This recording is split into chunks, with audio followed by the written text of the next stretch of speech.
contrato social é uma classe de teorias que tentam explicar os caminhos que levam as pessoas a formar estados e manter a ordem social.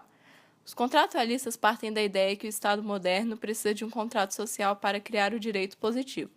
Na concepção deles, não existe a desconsideração do direito natural, mas eles acreditam que ele não é suficiente para sustentar o Estado moderno, então ele deve ser transformado em um direito positivo moderno. O ponto inicial da maior parte dessas teorias é o exame da condição humana na ausência de qualquer ordem social estruturada, normalmente chamada de estado de natureza. Nesse estado, as ações dos indivíduos estariam limitadas apenas por seu poder e sua consciência. Para a criação da ordem social, os indivíduos renunciam à liberdade natural e à posse natural de bens, riquezas e armas e concordam em transferir a um terceiro, o soberano, o poder para criar e aplicar leis, tornando-se autoridade política. O contrato social funda a soberania.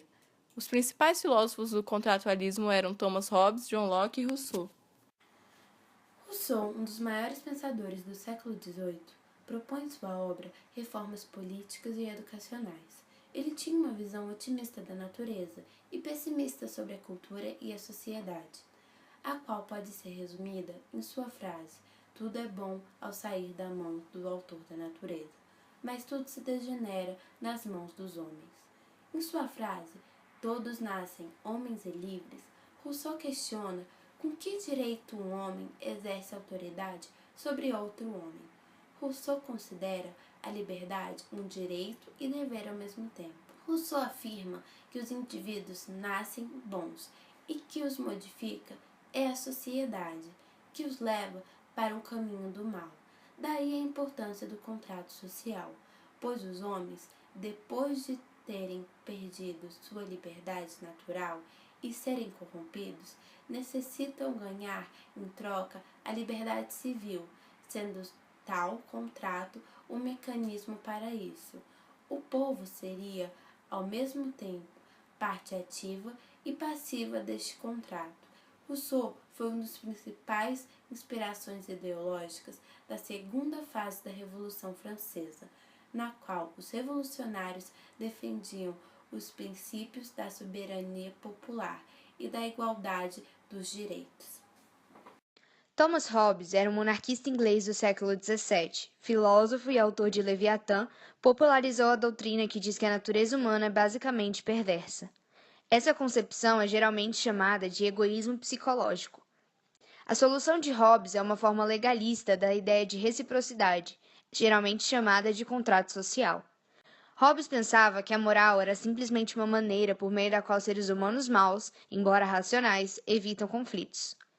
Quando não há uma sociedade, os seres humanos vivem em um estado de natureza, em que a vida de todos é solitária, miserável, perversa, bruta e curta. Para assegurar esse contrato social, eles também devem fazer um contrato de governo posterior, com uma terceira parte neutra que concorde em fazer o primeiro contrato social ser cumprido. É assim que as sociedades começam, e este é o motivo pelo qual governos fortes e firmes são uma boa ideia, para nos salvar das consequências de nossas maldades inatas. Hobbes não acredita em uma natureza boa do homem. Pelo contrário, ele é egoísta e egocêntrico, não sentindo nenhum prazer na convivência com os seus demais.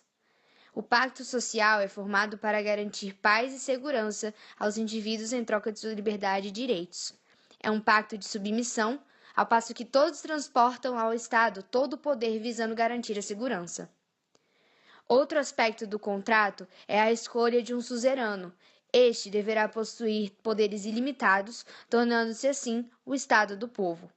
Cabe ao suzerano garantir a paz e a segurança dos indivíduos, e para que isso seja cumprido satisfatoriamente, é necessário que seu poder seja total e ilimitado.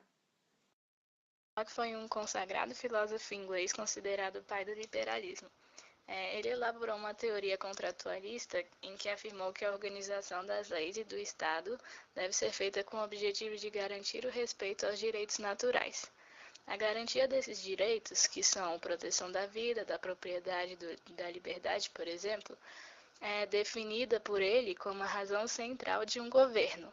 Caso o governante desrespeitasse algum desses direitos, os governados poderiam derrubá-lo e substituí-lo por outro mais competente.